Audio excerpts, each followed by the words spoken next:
Hi guys, back here again. I know you guys are probably super sick of me this weekend because I've done nonstop streams all weekend. I know it's good times. I am here with Joshua Plack. Hello, hi Joshua. How are Hey, you how's it doing? going? It's going all right. Super mega tired, but we're here. We're doing it. Woo! We're gonna learn about your works, and that's great. Yay! I do like the colors. They are keeping me awake. So yes, that's great. Yay. Yes, yay. Let's say a quick hi to the chat, and then we'll come back and say hi. We've got Kev. What's up, Kev? Hi, Kev. We got Glenn. What's up, Glenn? How are you? We got the Wonger. What's up, Wonger? Hi. That was me earlier. Yes. Hi, me. We got Christina. What's up, Christina? Hey, Toby Mickle. Holy crap. Rita Luca. Oh my gosh. I remember those days back on the YouNow. What is happening? What's up, Beavet? And I think that's everybody in the chat. Yes. He says Joshua Pops. What's up? Hi. Nice. Yes. They are very never sick of me. Lies. This is totally lies. Totally lies. Lies. And yes, what's up, Digger? Hi. How are you guys doing? So hi, how are you doing, Joshua? I'm doing well. Tail end of the weekend. Yeah, it's kind of beautiful down here in the south. Doesn't get much better. Oh, nice. Yes, I'm up here in the north. The Lions lost today, but they put out a very nice game. Sad, but we're coming out strong this year. I've mad hopes and mad faith in those guys. So yay, go! I have faith. I have faith in your Lions. Yes. Woo. Yes. So for those that don't know you, would you like to give yourself an introduction? So you give everybody. Wait. Hold on. Let me make you big, and then you can really give the full on introduction. There you go. Blush. Yeah. Exactly. Yeah. So my name is JP Plack. I am Raiden Radio on YouTube. I've been making independent comic books for about 5 years now. These two campaigns that I have to talk about are my 5th and 6th book on the scene. I do kind of a little bit of everything. Like I'm really kind of an abstract, weird writer that just imagines these strange things and brings them into the world. Very cool. So the book that you have behind you, this is for the Kickstarter for How to Die, issue 2. Mm-hmm. And I'm digging the graphics and everything so far, and that we're going to get to that probably first because that's very awesome. Did someone say there'd be free pizza? I wish there was free pizza. I would have a pizza party with all of you right now because that sounds amazing. Free if you don't pay for it. Also true. Yes, you could also go that route as well. And I am pro villain, so you can go that route. So hey, Caroline. Yes. Yes. Now I want pizza. Dang it. Yes. So how long? Let's see. So this is issue 2 for your. Oh my gosh. Hold on 1 second. There we go. My windows just got all locked all over the place. Yes. Top notch pizza party. Yes. We'll have fun with that. Sorry, I'm getting all tongue tied right now. I'm so tired, but. Yes, we will persevere. We will do this. It's fine. So what exactly got you into writing? Have you always been like a writer? Oh, man, that is a question that has like 10 different answers. Lovely. I went back to school to become a math teacher, and I had a teacher at like a small community college. And I had to do a paper on death of a salesman. And she pulled me aside and she said, like, hey, you should get into the honors course. Like you're kind of like below your level. And that was like one of the first times in my life that somebody actually like believed in me. And I just kind of dove headfirst into English literature. And I just wanted to be a part of that great tradition and tell stories of my own. I like that. So what are some of the actual like novelists that you gravitate toward? Like who were some of the like when you were growing up? What did you like to read? It's pretty eclectic. I like everything from the epics from thousands of years ago, like Beowulf, to yes. Okay. I'm kind of a trained poet, so I really like a lot of the World War I poetry that was going on. Okay. Frank Miller, or wait, Arthur. I always get mixed up. Arthur Miller. Um, Yes. Frank O'Hara, that was the word I was looking for. He's like a really kind of obscure modernist, like bebop New York poet. That just writes with this kind of rhythm. And then for the more traditional novel fanfare, I'm a sucker for Cormac McCarthy, but it's really hit or miss. Like McCarthy writes things that are just compelling and weird and strange, and then he writes these other novels that are just like a complete miss for me. Okay, yeah, I was really heavily big into fantasy and sci-fi novels growing up. Then I did a loop back around, and I got like recently into urban fantasy, like young adult novels. Those are just fun little small reads that you can read like pretty much in a day, which I devour easily. Sure. And I like that stuff. But they also go like really hardcore into like English like literature myself. I love that stuff, and I love mythology. So I will go further back and do like the whole Greek, Roman-esque type mythologies. I love that stuff. It's funny, whenever I describe like the first things that come to mind that inspire me, I think people think I'm some kind of literary snob. I'm really not. It was just kind of what I was brought up, Yeah, oh yeah.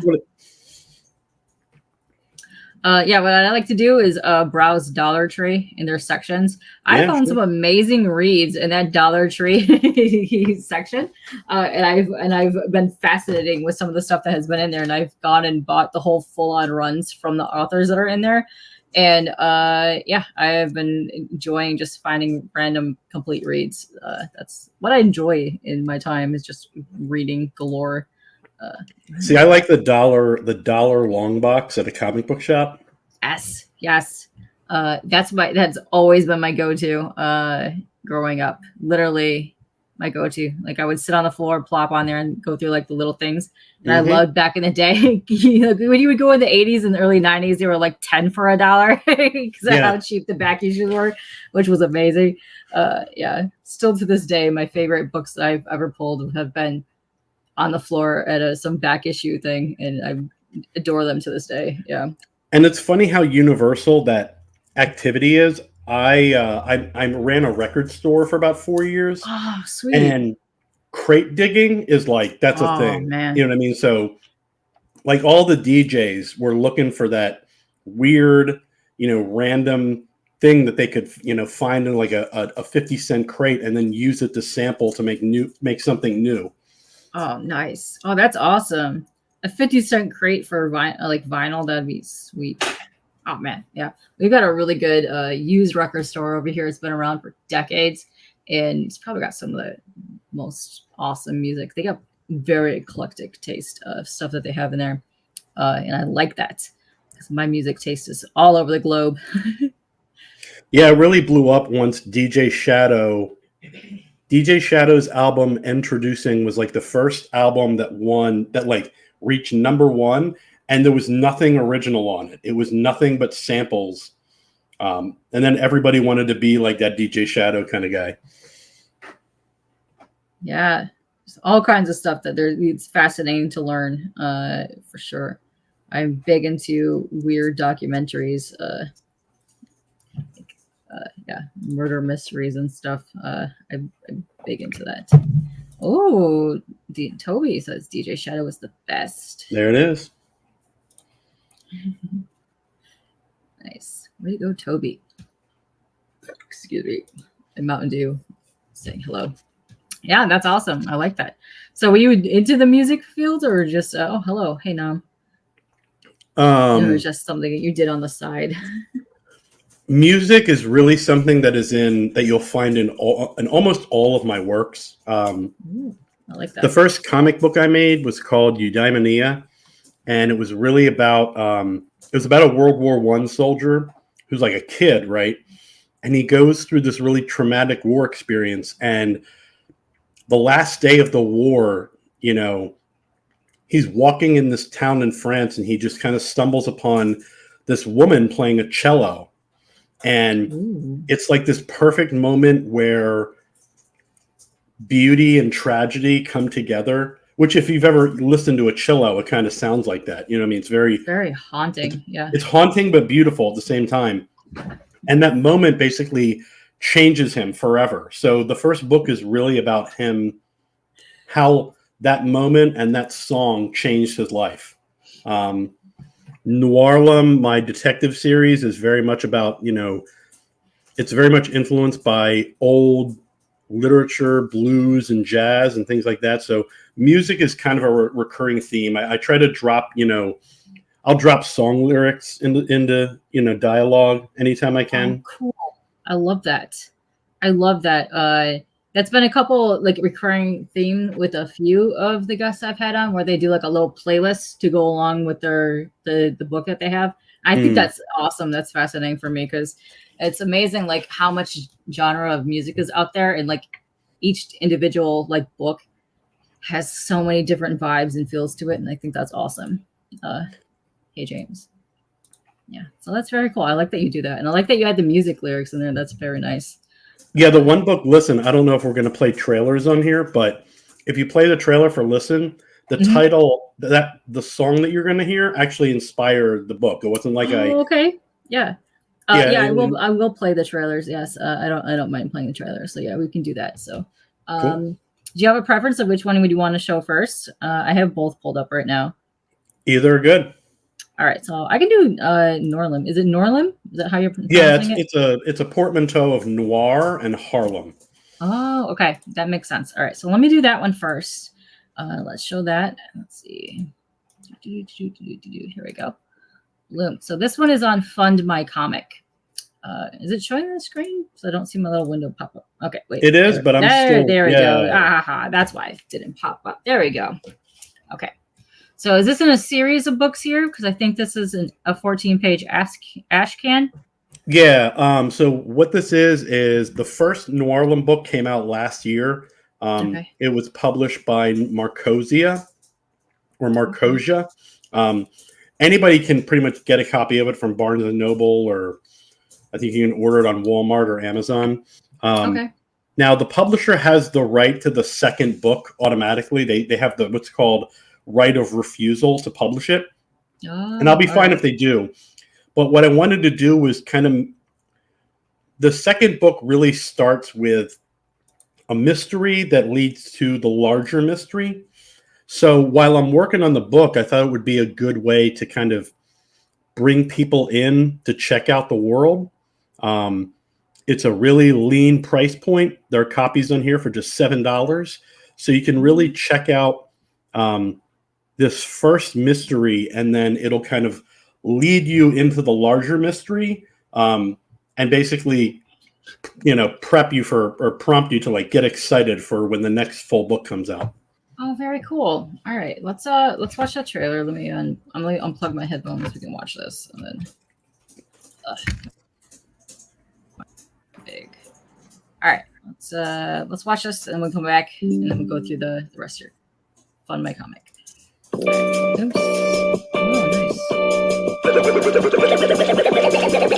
nice. Listening to sounds in the space that's vacant, profound and deep underground as basements, and quiet is kept. What I found is sacred. A sage said, silence is the sounds of patience. Listen.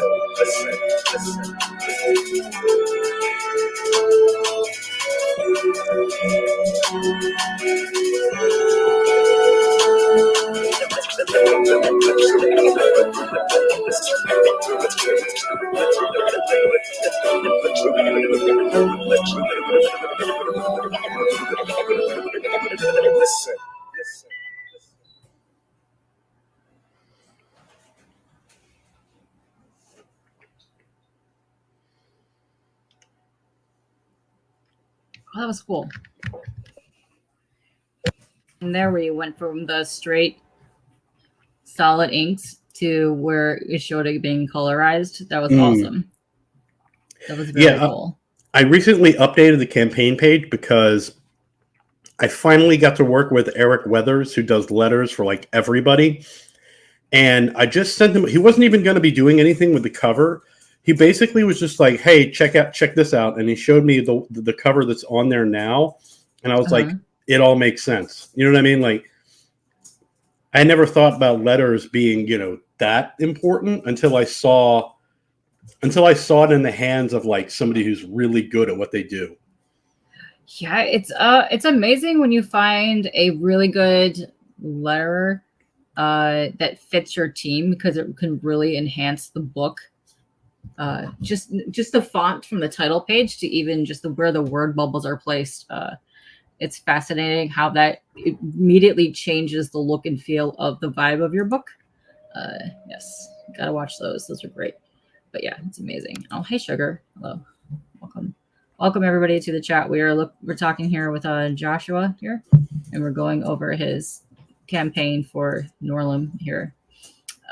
But yes, that was very great, and I really enjoyed that song. That song was awesome. That really fit your book here. I like it. So this here is a snippet for where you can find issue 1, which is like on Barnes and Noble and Amazon, as you said, so you can get that available there. So the campaign is for a 14-page ashcan, which is basically kind of like the sequel to the one that's already available, which is neat. And I do like the art style. Who does your interiors? Oh, here. No. What's that? So this cover is by Can White. The interior colors were done by a woman by the name of Miriam Yasser. And so what I wanted to do was I had her color this cover. So when the actual book comes out, it's going to be the same line art, but the colors are going to be different. Okay. So this will be the only way to get this cover. Okay. All right. The regular color, the regular cover is colored by Jesse Heege. Okay. Nice. Oh, wait. Looks like we've got a question up in here. Oh, hey, Tate. What's happening? What themes and storytelling do you want to explore the most? Ooh. Nice lady. I generally stick to the theme of meaning, right? So my first book is called Eudaimonia. I loosely go by Eudaimonia comics. Eudaimonia is a word from ancient Greek philosophy, which basically means the good life.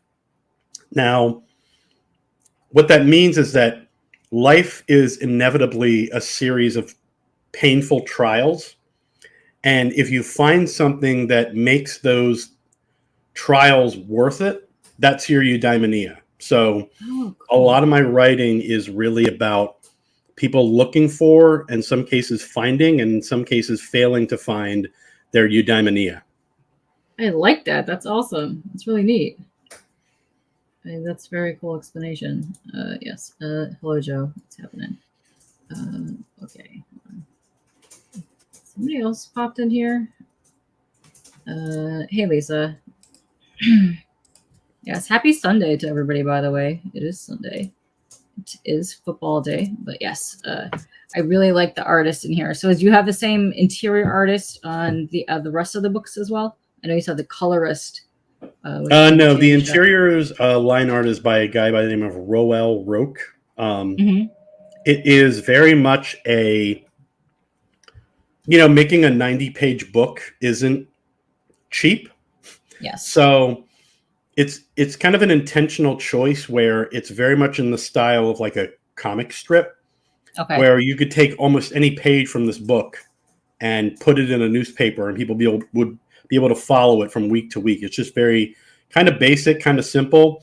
But as you'll see when you get to the very bottom, when it's in color, it kind of makes it all work. The color is really what makes it. So in production, I focus more on the colors than the line art. Okay. Now this is black and white because the ashcan is going to be in black and white. Okay. All right, that makes sense. So this is when your character here named Fat Black Max. Oh no. So this is what starts the crime job. Yep, they're in the recording studio and he just keels over dead. Oh no. Got some smudge right there. We don't know what happened. The formula that I kind of worked out is where each book is going to have a mystery that gets solved almost immediately by the main character, but it sets up a lot of the themes and the events for the book. So, okay. Is this Coleman? Yeah. Oh, nice. Okay. Oh, that's cool. That's awesome. So we got down here just more snippets of the second book. This is the splash. I like to do splash pages for the chapter, and then nice. I like to do them in the style of like what you would see in like an old movie poster, basically. Oh, I like that. I like that too, especially when you're referencing like noir stuff. It makes a lot of sense. I like that. This cover will only be used for the ashcan. Very cool. All right, so cool. So come down here. If you have, let's see, physical copies will be printed and shipped in September/October. So that's happening now. It's happening. Yeah, actually, everything is already in pre-press. So hopefully next week it'll be at the printer and start sending them out. Oh, very cool.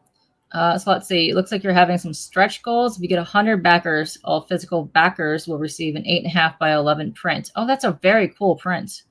I like that. So this was actually going to be the original cover for the first book. But in the first script that I wrote, the character was older.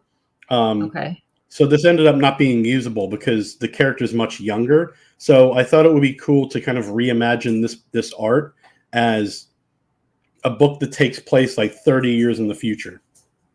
Or in the future at the time. So 1961. Oh, very cool. Very cool. I didn't just say that right there. Noirlem, 1961. Let's see. Oh, wait, hold on. We got some more questions in the chat. Let me scroll back down here. So we have more people come in here. We got Lisa. Nam, because he came in a little bit late after you started talking about this, he wants to know how many books have you published so far? I have self-published 4, and then Noirlem was my first book that was published by a traditional publisher. And then I've had, I think, about 20 or so like short stories and poems that have been published, but I guess that's not really the same thing. Those were just individual pieces that were published in different publications. Okay, that's still fun. It still counts. So yeah. Yes. Also hi Leah. Let's see. Lady has another question. Oh man, I'm too tired to even pronounce either one of those, even though I know what they are. Oh my gosh. Stoicism and Epicurean. I missed what the last word was. Perspectives. I'm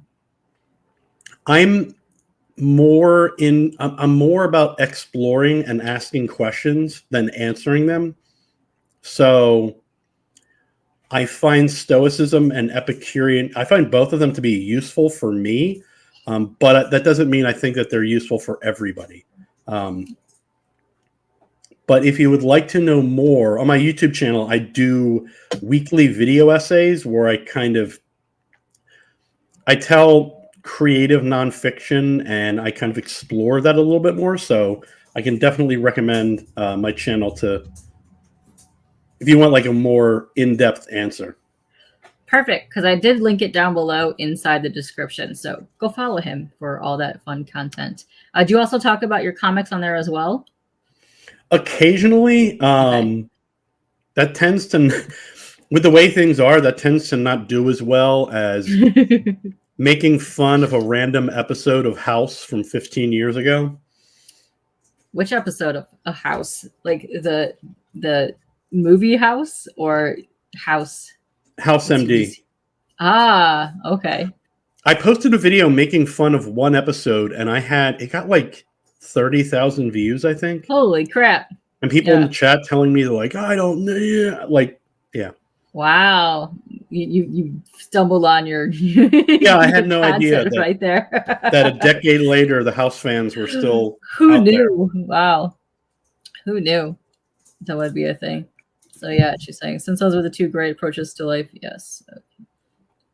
Okay. Oh, look at me. I know big words. I'm Karen. Listen, I know those words and I was far too tired to even try to say them, James. Yeah. Oh, I'm James, and I like Creed and Fast X. He forgot Glizzies. He also likes Glizzies. This is true. Yes. Oh my god, you guys are weird. I love it.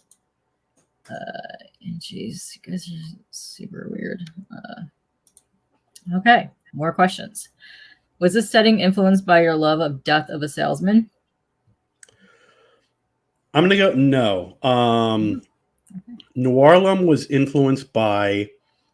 So when I studied literature, philosophy, and history, and those things are 3 timelines, right? Like 3 canons.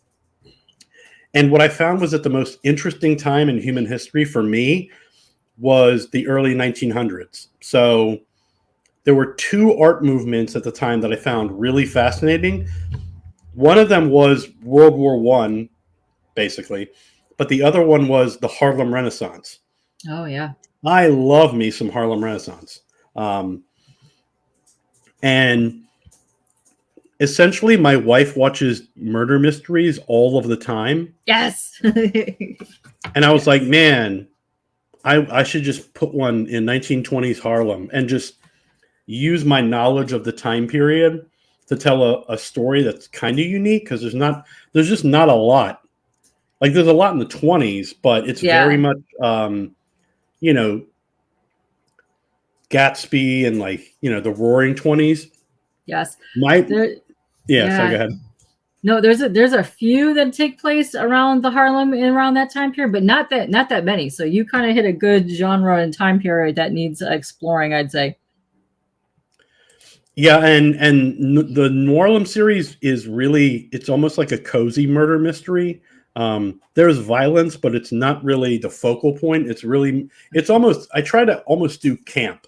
I don't know if you're into camp at all. Yeah, I'm into a lot of fun, cheesy time, fun things, especially when it comes to like crime stuff.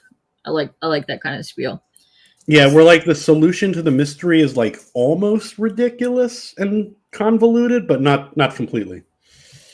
Yes. Just asking questions. Also, hi CJ, and he says the house guy was a prick. A lot of people are pricks, and we love them.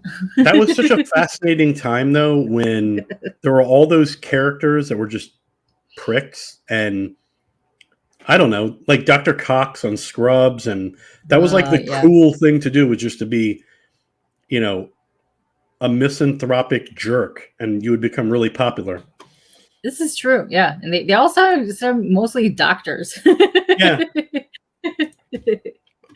Gotta love rage posts, yes. Okay, a lot of turmoil in early 1900s, a lot of trauma from World War I, scarred and destroyed an entire generation of men. Yes, this is facts. Caroline.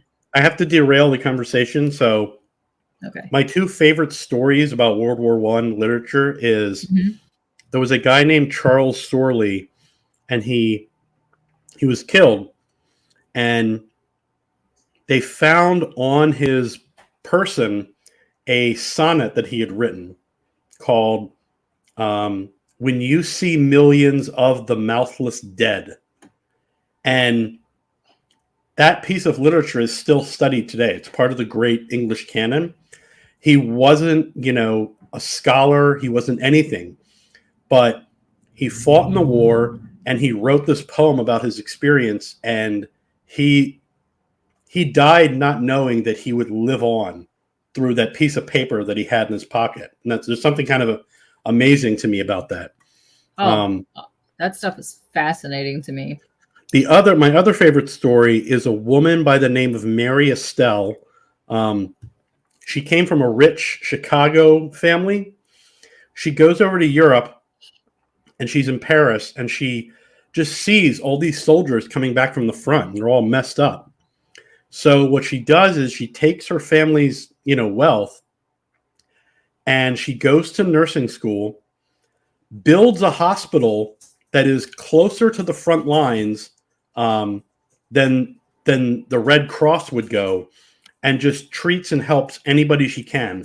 And that's what she did with her family's wealth. And then she went on to, write. She wrote about the war. She wrote a book. She published poetry. She made a play. And the idea of she could have lived in comfort and just not known or done anything about this. And she chose to use the things that she was, gifted with to help other people. So she's one of my like unsung heroes of history. That's amazing. That a lot of people like that are selfless and will go there. Especially she came from Chicago to go out there to, front lines. That's amazing. So super props to her for that. That's awesome. Yes. A lot of people go to the art, when something traumatic happens, because that's their way of getting it out expressively.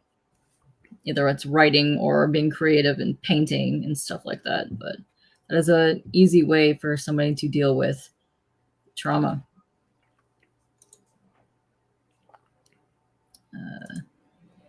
Yes.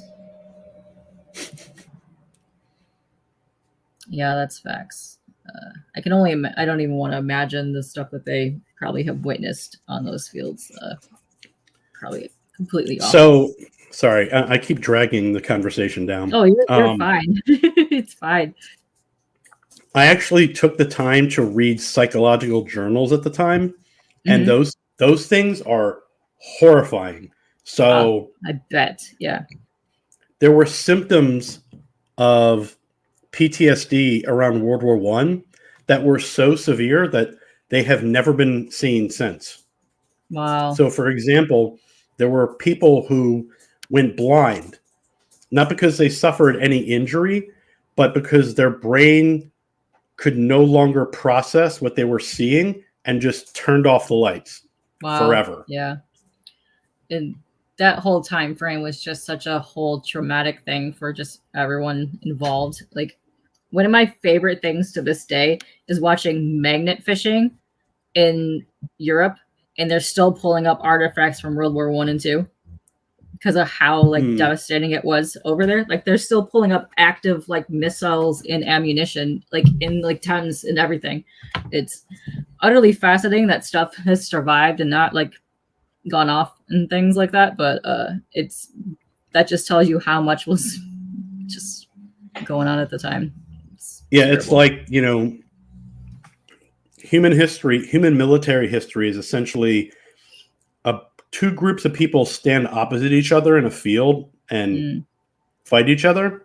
Yeah. But there could only be one time in human history where you take that archaic idea of war and add automatic gunfire before people realize what a horrible idea that is. Yeah. Yeah. Yeah. It's that, yeah, I don't even want to,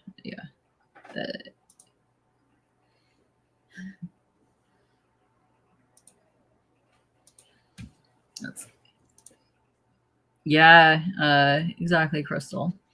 That's one of the things that I'll do is when things get rough, just sit down and just doodle or draw or something like that. That really helps you get along mentally. So not to toot my own horn, but Eudaimonia actually had a pretty iconic cover. And what it was my attempt to, by directing the artist to basically create the sublime in, what I basically told them is, can you have a woman playing the cello in the middle of a battlefield and the sublime is coming out of the cello? So I don't know if you can, but if you could open up a new tab and just Google Eudaimonia comic book, I think it'll probably be the first image to come up. Hold on. Let's see. I might have to do that from here.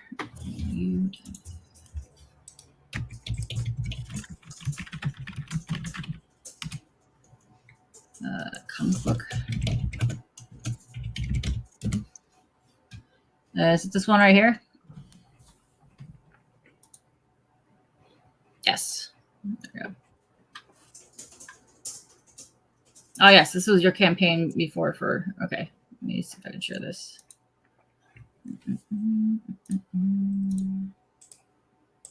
Wait, I'll just remove that one. Share smash. There we go. Was it going to show it? Where'd it go? You have to scroll down. Oh wait, no, there it goes. There it goes. Right here. Yeah. Yeah. That's very. It's very prolific. Wow. That says a lot.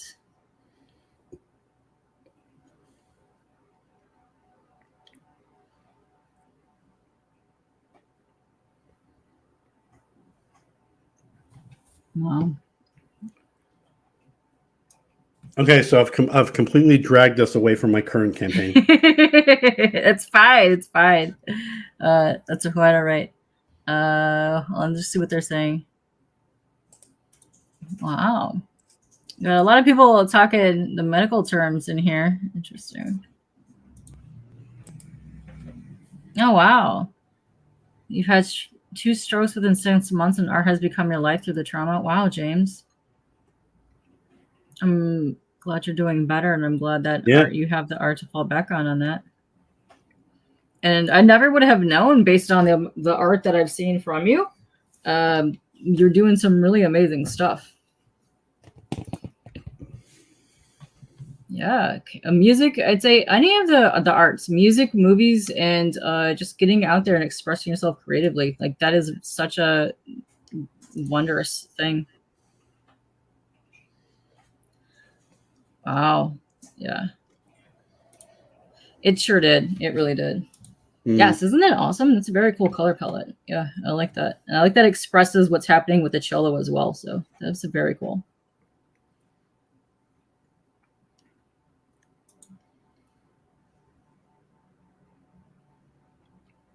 Okay. Okay. We have a question from Tate. It's a long one. What is a good way to address trauma when doing art? I always find it hard to know what to put on the paper. Usually comes out way too on the nose. I know there is no correct way, but curious. Interesting question. I usually find that tangible metaphor can be really helpful. So trying to find something that people can connect to in using metaphor to explain it. And I don't know if this is going to be helpful, and it's actually a good question to transition into the other campaign, but there's actually an example of that on there. So I don't know if we can shift gears or if I'm too early. Well, let's finish up your other Noirlem one, and then we will go back to that. So let me close this. Let's go back to Noirlem. Let's see. Let's see. What page is it showing? Oh, it's showing the wrong page. Okay, stop that one. Okay. Well, you're pulling that up. So to answer the question, she's pulling up the other campaign. In How Did I Too, there's a character who is a homeless schizophrenic woman, and schizophrenia in its most basic form is typically the brain kind of misfiring and interpreting reality. So the metaphor that I use for that is that she's walking around in the city, but from her point of view, it's like she's walking around at the bottom of the ocean. And she's just, so it's not like she's literally walking on the bottom of the ocean, but that's what it feels like to her. So when she shows someone her perspective, that's what it looks like. Okay. Let's see. Yes. And also I feel like when you have something that you're going through, like there is a lot of stuff that I was going through over the last couple of years, and I defaulted to rage scribbles where I would set like a 10-minute thing and just doodle with both of my hands really, and just like get it out there just to have it on there. And that was very therapeutic for me. Like I would just take 2 Sharpies and just, whatever, get it out there, and that kind of helped me a lot. So sometimes you just need to switch up your mediums and just see what works for you. But music, putting on some music, putting on a movie, and just go along with it, and just getting it stuff out. But I would say another thing is a lot of people, when they're trying to express or convey something, they don't think of the ancillary details as being important, but they end up, if you keep exploring them and you keep prodding at them, something in your explanation can become tangible and make it feel more real. You know what I mean? So something tactile and some kind of sensation that reminds you of something else, the more you talk about that something else, the more the thing that you're referencing it feels more real. You know what I mean? So don't get bogged down in trying to express it perfectly. Work on expressing the comparison as a vehicle to make it something that people can connect to. That's good points. It's, without art, I still made a lot of cranky pantsas, and there still usually is a lot of art involved when I meet them. Glitter has a question. Where do you find your motivation and inspiration from? Man, everything. I mean, I can tell you that in addition to artists and time periods and things like that, I'm inspired a lot by the places I've lived and how far away I am from home. So I grew up on the East Coast. I was born in Philadelphia. I think about Philadelphia like once a day. And that kind of longing it creates this kind of romantic relationship in me. So for example, Noirlem is part of my kind of love affair with big East Coast cities, right? So it becomes this fantastical, unrealistic place in my mind that's probably nothing like reality, but that distance and that longing just makes for it makes for a lot of inspiration. That's cool. I like that. Tate says he's okay. Kind of in his head today, but it's all good. Oh, wow. James is from Lancaster. I grew up in Lancaster. Oh, neat. Yeah, I think we've all kind of been there. And if you ever need a chat, just, reach out and talk to us. Nam wants to know, have you ever watched a movie called American Pop 1981? It's a musical animation. Yeah, it's a really good movie. I like that one. I haven't. Oh, you haven't?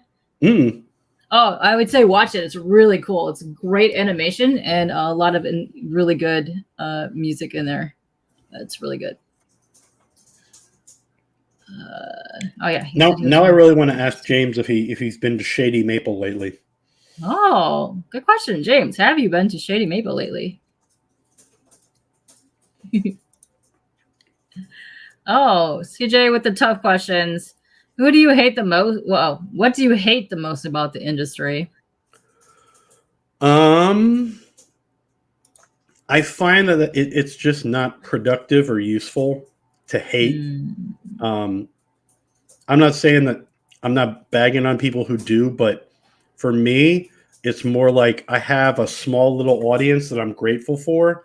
I would like to have more, but no matter what, I'm going to be grateful that there are some people somewhere that are willing to throw down a couple of bucks to read something that I've created, because that right there is more than I could have ever hoped for out of life. That's awesome. Yeah, I think it's really fun when your audience kind of grows a bit, and then you start doing things and you get more backers, you get more people that come into your lives, you get more reach out there, and you're like, wow, the things that I'm doing, people are listening, people are watching, and I think that's awesome to see. It's really cool. So we get Beef It wants to know he's not from the States, by the way. He wants to know, what's the buzz about Philly cheesesteaks? Okay, so this is actually a really important question. It is. The most important thing about the Philly cheesesteak is the Italian roll that it comes on. Okay, if you don't have a good roll, you don't have anything. Now, if everywhere you go that has a Philly cheesesteak, for some reason it has peppers on it. The cheesesteaks in Philly don't have peppers on it. What they have is there's a condiment section that has these pickled Italian hot peppers, like in a jar, and you take those and you eat them while you're eating your cheesesteak. Ah, okay. Interesting. Yeah, because the Italians have their own hot beef Italian sandwich where we take the giardiniera and put it in there where we cook it together. That's completely different. But yes, the roll is where you start with. You got to have a good roll and a good cheese and whatever else you're putting on there, which is awesome. So follow up to the question that you were asking before. James wants to know, what was your comic shop when you lived here? No shitty maple in my health condition. It's been over a year. Okay. Aw. My comic shop was the library. It was the library and garage sales. I grew up in Strasbourg, and if there was a comic book shop there, I didn't even know about it. But I would go to the library and read, like, Wolverine versus Punisher and whatever I could find at garage sales or flea markets. So I guess I could say Green Dragon was my comic book shop. Okay. So have you been there, or do you do you know about this, James? Let us know. Yes, do let us know. Oh, good question to the follow-up for the cheesesteaks. CJ wants to know, are you a cheese whiz or a provolone guy? I'll take either, but I would really prefer Cooper Sharp, which is a white American. Nice. Got some tang. Nice. Okay. Nam is describing the movie. It's a piano man getting gunned down by a German army man, and it reminded of the painting. Yes. It's very cool, art style-wise. Very nice. Tate. You're going to lurk and draw. Oh, thank you. Yes, come by anytime, Tate, and hang all the time. And I'm glad that you come and stop by. Also, what in the hell, Phil?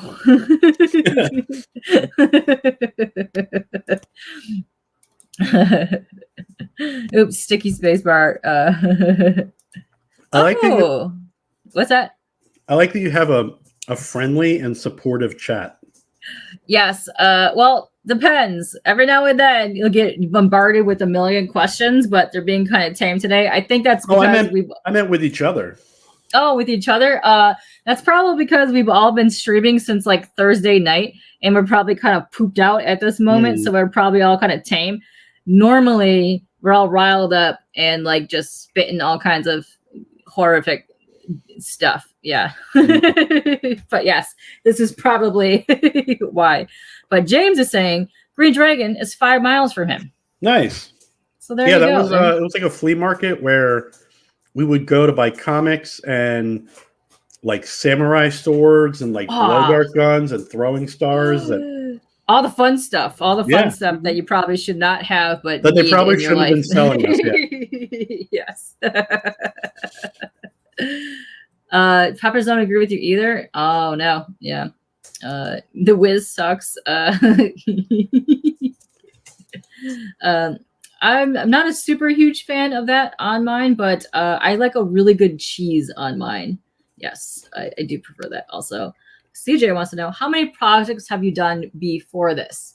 Now, he did kind of get into this a little bit earlier, but CJ was not really here, but go for it. Tell the mans what you have done. Let's see here. Eudaimonia number 1, Eudaimonia number 2, How to Die number 1, Noirlem number 1, and then now How to Die number 2. And so 4 previous, this is my 5th and 6th. Okay. And I'm somebody that always likes to keep something on the back burner. So I got two more kind of in simmering. Very cool. Okay. Yeah. So like I said, he has no fight in him right now. We're all kind of running on like negative empty gas at the moment. You always like the people here. Well, thank you. Thank you so much. Thank you. Is that right, Phil? Thanks. That's right. Ha ha. Also, kudos to the Lions, Phil. Phil is also local, and we almost did it. We were tied for a while. We went into overtime, and that's okay. Next time, we will kick more butts and come back. Oh, that place has everything. Nice. You're making me want to go on a road trip to this place just so I can buy some, weapons that I probably do not need.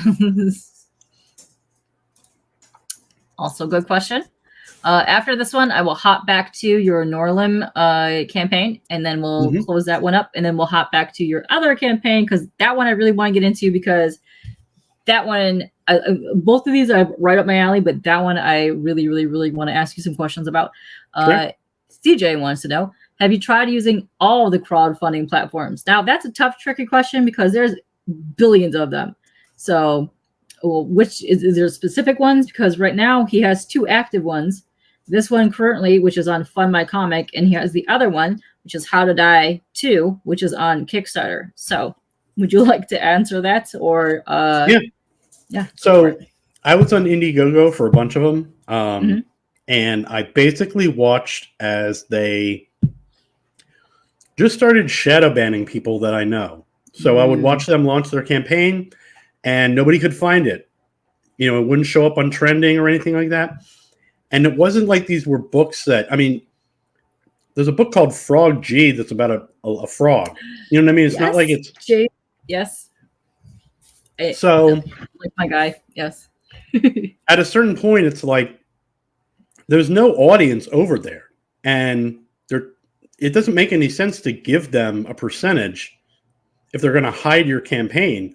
So I was just like, this is my first time, you know, really doing a Kickstarter for a new book with How to Die 2. And on Fund My Comic, I know the guys that started it. They're good people, and I was 100% wrong. I didn't think it was going to work, but it's doing well. So I feel like as a community, we kind of owe it to them to try and push the progress forward a little bit. Yeah, I can say as a creator, Fund My Comic is basically no different from the other 2. It's very intuitive, really quick turnaround. It functions really well. So I want to see this platform succeed. So I'm doing what I can. And it's growing pretty fast from when they started, so it's only going to take off more till next year. So I'm very interested to see where it's going from here, because I backed some stuff on it. I've had quick turnarounds on it. I have no issues whatsoever from it, and I like that it is kind of like a cart style. You can kind of just add whatever you want to it. So like on Indiegogo and a couple of the other ones, like you have to pick your tier. Then if there are add-ons, you can go and add it. But you sometimes, like, if you want to add a specific thing, you can't if it's not in the tier that you want. So I like that it is a la carte, and you can just go and add whatever you want to your thing, which is why there is a little shopping cart down there at the bottom, which I kind of dig. Also, yes, if you want to go ahead and add him on the YouTube, he is right there. Go ahead and add him to the YouTube. I do have more questions sent to you from CJ in the save section, but let's go finish up your campaign here for Noirlem. So we can go up here. Now, here's your campaign here. You already have 35 backers. Let's see. Your campaign is going to end at the end of the month here. So you have 13 days to go. So you have already 223% funded. So woo, go for you. Yes. That's awesome. So right now, if you just want the digital copy, you can add this for $3. That's awesome. So for $7 plus shipping, you can get this. Now, is this shipping to anywhere in the world, or is this select places? Okay, perfect. Nice, because we have global people in the chat. That's awesome. So for $7 plus shipping, that is a good deal. So you get an unsigned copy right there. Now for $9, if you want a signed copy, you get one right there. Cool. And ooh, look at this. For $19, you get a gold Zippo plus the physical copy. That's awesome. That's really cool. There's only one left, though. Only one left. Oh, I see that. That's right. That is left. Okay, cool. And then what's the next one here? So for $25, you get the Noirlem bundle. So this looks like it is the first one plus the ashcan. Is that correct? Mm-hmm. Nice. So you got 6 left out of those, and there's been a 4 backer. So yeah, you got some really good deals happening on this, and I like that. And if you do want to buy the first one, you can get it on Amazon and Barnes & Noble with the links right here as well. But yes, but you could also just buy it right here. Ooh, just grab it right there. Nice. So that's cool. So that's complete your campaign for Fund My Comic for Noirlem Listen, which is your ashcan. So let me close this, and then we will hop back to your other campaign. Let's see. Ooh, what we have here? I am a shameless plugged. Yes, you do a great job on that. And by the way, great job, James. Bloop, bloop, bloop. Yes, but he also knows the Frog G. Yes. We remove this, and then we go to your other screen. Wait. So many screens right now. Okay, there we go. Get rid of that guy. All right, let's go to your other campaign for Kickstarter. Here we go. Boom. Here we go. Ta-da! Here's your other campaign. We got How to Die #2, which is awesome. I really enjoy this. So this campaign, you have 12 days to go.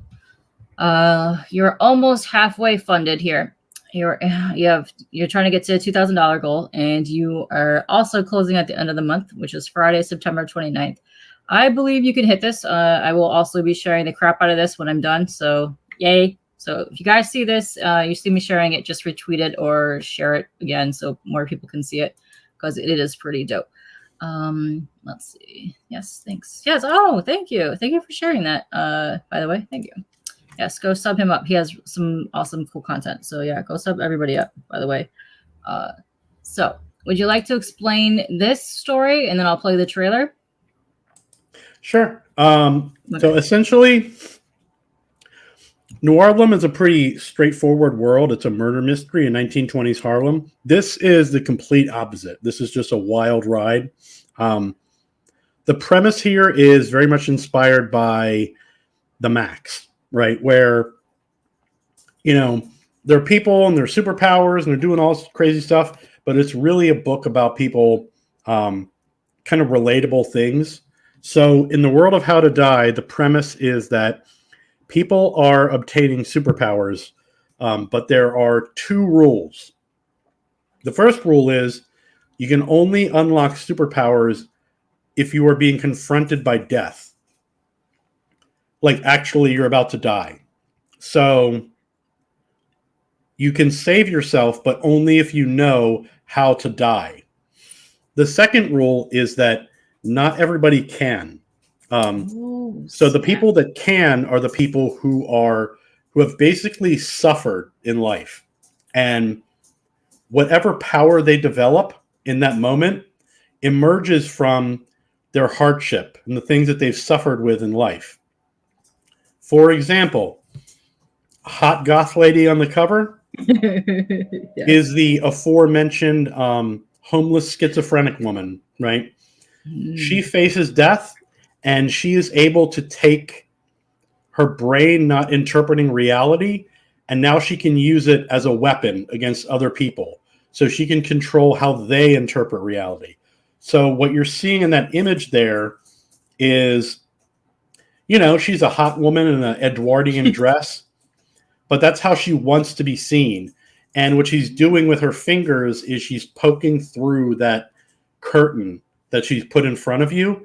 And what you see between the veil is how she actually looks. Ooh, very cool. I dig that a lot. And I adore Sam Keith and the Max. Like, you have no idea. It's one of my favorite reads of all time. So kudos for that.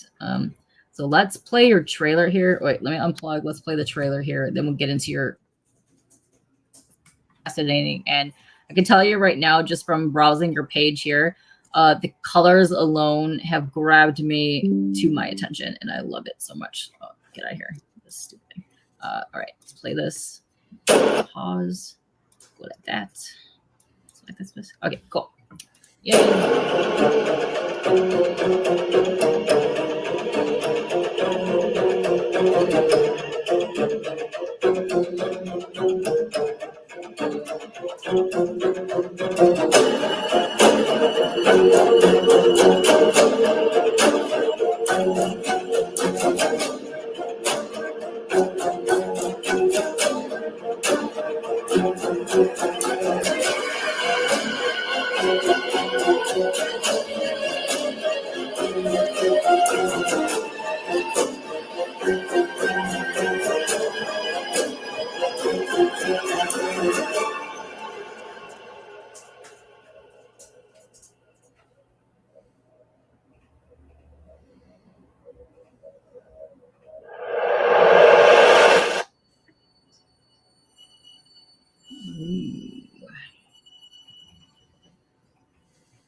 Oh, that was super cool.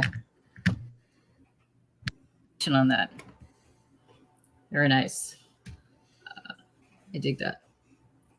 Oh, very nice. Okay. you come down here, you get 32 full colored pages of your comic book. Nice. It's nearly complete. So at the time of this, it was nearly complete and will be ready to ship soon. So has that changed yet, or are you still working on getting it completed? It is. There are 32 pages. Art and colors are done, so it's almost done. Okay, perfect. Yeah, I know that's awesome. I really dig this. That's so cool. That I like how it goes in and out of the like her powers. That's awesome. So her name is Madame Gray. That's so cool. And then is this issue 1 here? Or is this issue 1 and 2? Mm-hmm. So this first cover here. Oh, that's awesome.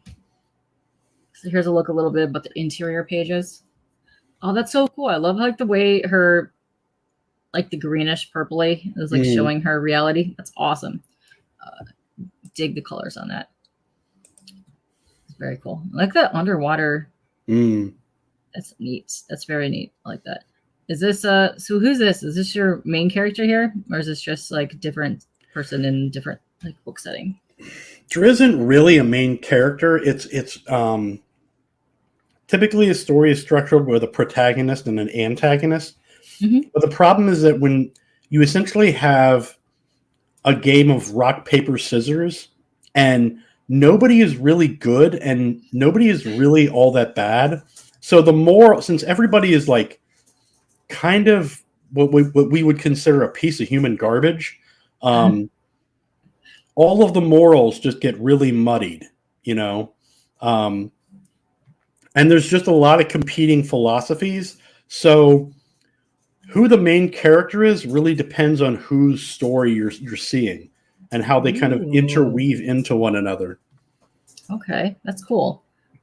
James is saying, the beginning with the fish reminded me of Strange Him in a comic from the 90s. Ooh, nice. Very cool.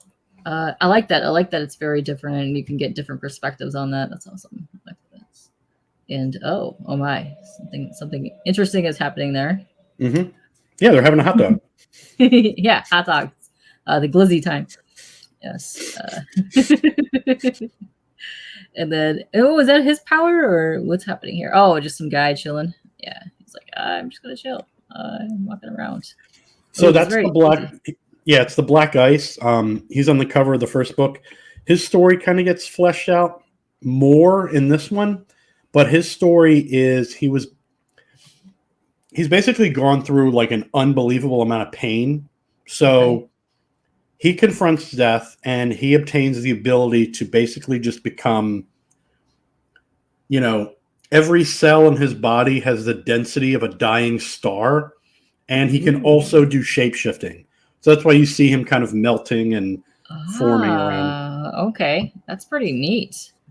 I like this. So is this like a variant cover right here? This one right here? Yeah, it's an homage to the Max and Julie Winter. Yes, I can see that. I love that. I dig that so much. Jungle Max and Julie are my favorite thing. Planet. I love that a lot. All right, so let's match this up. So it looks like this is your tiers here. You have your obviously pledge or reward amount just for to pledge. You have $8 for your digital copy. Nice. You have $15 for issue 2 copy, shipping anywhere to the world. Very nice. Digital catch-up bundle, $15. Very cool.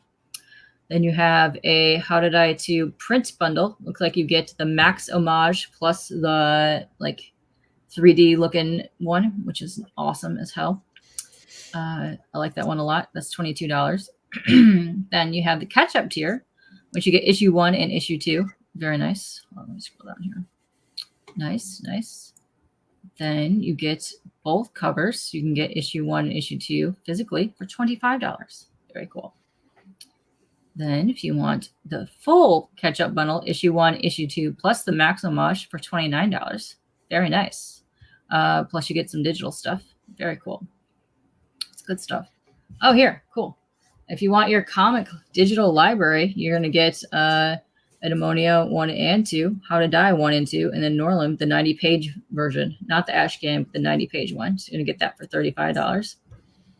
That's a good deal. It's good stuff. let's see. Go down here. How to Die all covers. All right, so what do you got here? Grab both covers for How to Die 2, along with physical copy of issue 1. Okay. Oh, so the other one must have been a digital copy. No, the other one was just a print of the Mac. Oh, just the print. Oh, okay. I like that. Okay, so for $40, you're gonna get all 3 of the physical tiers. Okay, where are we at here? $60. 60. Where is it? This one, the last one. Okay, so for $60, you grab a character sketch. Grab a copy of How to Die 2 plus a full page character sketch. Ooh, that's awesome. Ooh, so you got 5 left of those, so that's a limited copy. So who's doing the character sketches? Oh, it's the artist. And who is the artist for this one? Oh, Shonen Koji. Shonen Koji. That name sounds familiar. I think I might have heard of them before. Ooh, okay. So then for $75, you get Catch Up Bundle. So you get issue 1 and issue 2, and then you get a character sketch. Very cool. Very cool. Is the same artist for that one as well? Mm-hmm. Nice.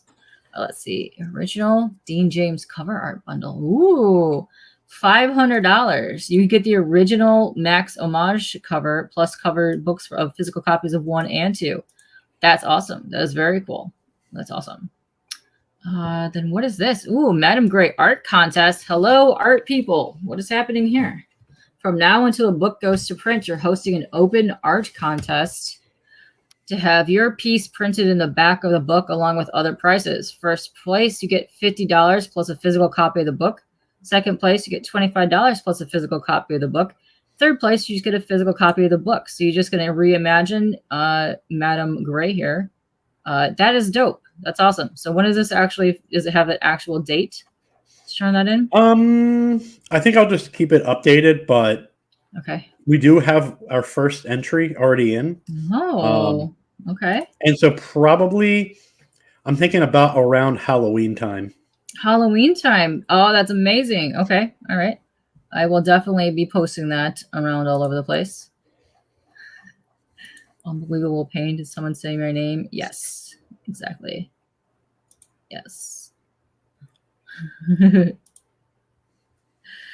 right. I caught up. All right. I did save some questions in the thing. We'll get back to that. But yeah, that's amazing. I will be posting that plus both of your campaigns all over the place so that we get that all over the place. But yeah, I have a lot of people that would be interested in this, and I might as well just go ahead and just turn, something in here. And then in order to do that, it says no restriction on styles or design as long as it isn't made with AI. Okay. I put IA. What the heck? Oh, okay. Well, we figured that out. But AI. Also, CJ, now is your time to ask all your questions about AI art if you want to do that. Any questions are specifically going to be sent to you via Twitter at your Twitter right there, which is down below, and Glenn has been showing the entire time. So, yes, that's awesome.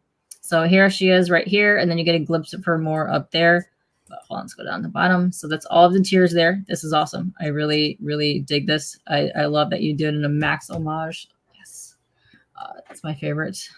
And this has always been something that I've gravitated towards the most, which is like urban / fantasy / that kind of stuff. I get it. Just you're too exhausted. Okay. All right. I get it. It's fine. Yes. Artificial intelligence. Exactly, James. You get it. Oops,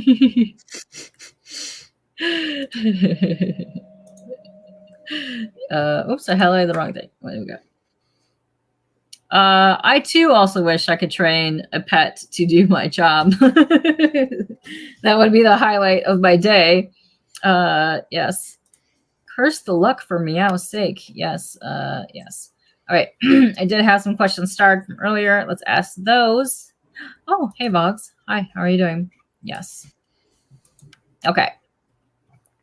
This is a two-parter. What was the worst thing that has happened to you in this industry? And what was the greatest thing has happened to you in this industry?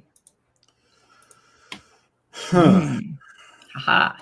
I know it's really hard because I meant what I said before. I'm genuinely so grateful. I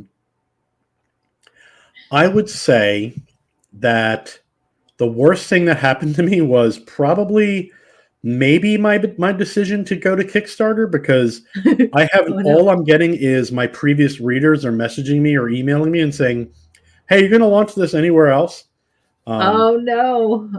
So if this campaign does fail, which I'd say maybe about 50-50 right now,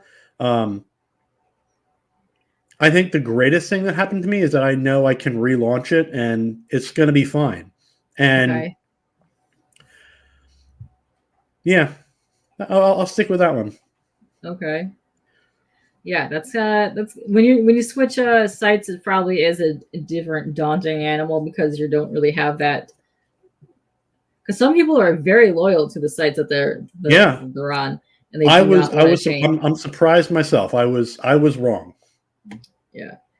Well, I still think you can do it. I still think you can do it. You still have until, what is it, 2 weeks? About 2 weeks left? Yeah, we'll see. Yeah. I think you can do it. I'll help you spam all these links.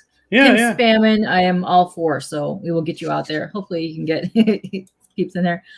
James wants to know, are you on Facebook? I'll give your campaign a plug. I mean, I'm technically on Facebook, but even if you're not, you can still plug him on Facebook. I hear that's pretty good for the comic community, but I've never I can't go back to Facebook. Yeah, exactly. I've heard every answer. I've heard like, you got to be on Facebook, and I've heard people say, I'm on Facebook all the time. Nobody's doing anything. Yeah, I think you need to, I don't really know, because I know when I left right before they started doing the live things, and I just like, I can't. It's too much. I don't want to do it. Also, hello, Pod Blast. What's happening? Hello. All right, we have 2 more questions queued up. CJ wants to know, do you have any aspirations working for DC or Marvel? It would never work. I genuinely don't have any interest in telling somebody else's story. I have so many of them kicking around in my brain all of the time that they just require my attention. So I've never once given a thought to like, oh, I'd like to, do this for this other property. It's just never even entered my mind. Yeah. Unlike Neil Gaiman without the talent or connections. Well, keep doing these and you'll end up with the same connections is what's going to happen. Yes. But haha. Also, kudos, because you do have the talent, like what I've been seeing. So, yeah. CJ says he doesn't like being plugged on Facebook. Yes. And James says, where'd it go? James says, it's a great site for building a crowd, but it's like they say, it's who you know, etc. Yes. Definitely. Yeah, I've looked into Facebook, and mostly what I see is a bunch of different crowdfunding groups. I guess that's what they use. And it's just like a bunch of people, posting their campaign and nobody interacting with it at all. Okay. Yeah. All right. I can see so that. Like, just imagine a hotel lobby with like 100 insurance salesmen trying to sell to each other. That's also like the realtor stuff that I'm part of. It's all like, oh, here's my house. It's like, yeah, we know we're all in the same things together. Question from Lady. Were there any big 2 titles you enjoyed reading when you were growing up? Spider-Man and Fantastic Four. Oh, nice. Very nice. Then Crystal here has a question. Did you go to art school, or did you ever take any art classes or workshops? I'm basically a poet by trade. I studied creative writing, but I've always found that brevity is the soul of wit, and that's a quote that I just made up now on the spot. And so being able to condense something down to, a few lines there's some kind of magic in that. And so I mostly just studied writing poetry and short stories. And that's actually kind of perfect for comic books, because what that means is, my writing process usually involves me writing out a script with all this dialogue. And then it's a series of like taking pruning shears to it. and condensing it down to the most efficient form of dialogue so that you're not getting like a Bendis page that has 300 words on it. Oh, very cool. Lady says she does enjoy the Fantastic Four. Oh, whoops. I find that levity is the soul of wit. That's just me. You love Marie Severn. Yes. So James says he doesn't use those. The groups he runs are about Marie Severn, co-run by Herb Trumps and the wife and Barry Windsor Smith group. Nice. Yes, she was a boss lady. That is facts. Yes. You do be having some cool friends there, James. I know. Gravity is the soul of wit. Yes. That's weird. But yeah, so check out his campaign and definitely go and share it all over the place because you're so close to hitting the rest of the goal. And I think we could do it. I think if we just share this around a lot of the places, I think people can see it and we definitely do this. So let's get this funded, peeps. Let's do this. Let's do this. So I will also be backing because I wanna get some stuff. I like this a lot and I want to read it. So yes, I definitely want. I would definitely will be doing that. Probably that. I want that on my wall. Yes. So yes. It's been a little over an hour. Does anybody else have any more questions in here? Ooh. We hung out Jack Kirby's last cigar stump when he quit Morrow. Oh, yeah. Nice. Very cool. I have a question for you. Do you go to any cons or do you have any other appearances coming up? I'm trying to think how to put this. I have never been to a con. And I think fate has conspired against me. I signed up for a table at a Comic-Con, and then somehow that caused a COVID pandemic to happen. I had all these, I had promotional stuff printed out and everything. And yeah, I guess, the universe just wasn't happy about that. So it started a global pandemic to stop me. So you started COVID, is what you're saying. Yeah, essentially, yeah. Oh my. But I'm thinking that when I get these 2 books printed, I want to get enough of a stock going where I can start doing, if not Comic-Cons, like just art walks. You know what I mean? Like yes, something in the town where I live to kind of, get some readers going. But it's something I want to do, but it's also something I am completely terrible at. You'll get used to that. Just get out there and start talking and schmoozing the peeps. When you get around the peeps, as you say, you'll get that spiel down and you'll get into it. But you have 2 really good sets of books that have really good genres of things, especially with your music stuff. There's a lot of good music type deals that you can go set up booths at as well. You can talk about music galore and have all that fun stuff. I know a lot of people do free comic book day and a lot of people do their local libraries. So like you said before, you did their libraries. So get on that action. Start there. Start small. Start, getting your spiel down before you go to a con because a lot of times people get overwhelmed by the people there and they forget to talk to them. Yeah. That happens a lot.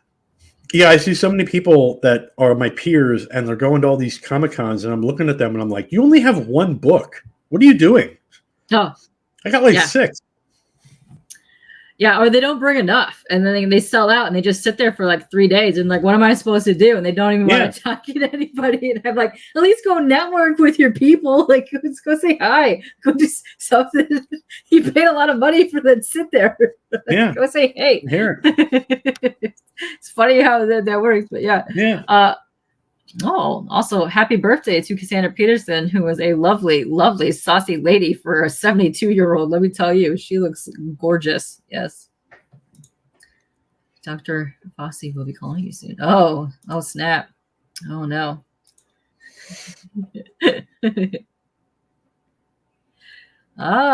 Nice. Yes. Kitties bring joy. Lovely. Yes, but yes, please go share both campaigns. The other one is funded. Let's share this. Let's get this completely funded. Yay, let's go. And it was very nice talking to you. And come stop by, come back again. Maybe on a day that we're all more rambunctious and not like half dead. Sure. Might be a better day. But no, I'm glad we had a lot of peeps in the chat and we were talking, and I love the discussions that we had. So yeah, no, that was fascinating. I appreciate you having me, and I appreciate your inquisitive and supportive chat. Yes, maybe CJ will be on his game next time, and he could talk to you and ask you all of his questions. I do have one. This is a good one, and Rude isn't here, and he always wants to know if you were to kill any superhero, who were you killing, and how are you going to kill them? And they can't come back, by the way. Yes.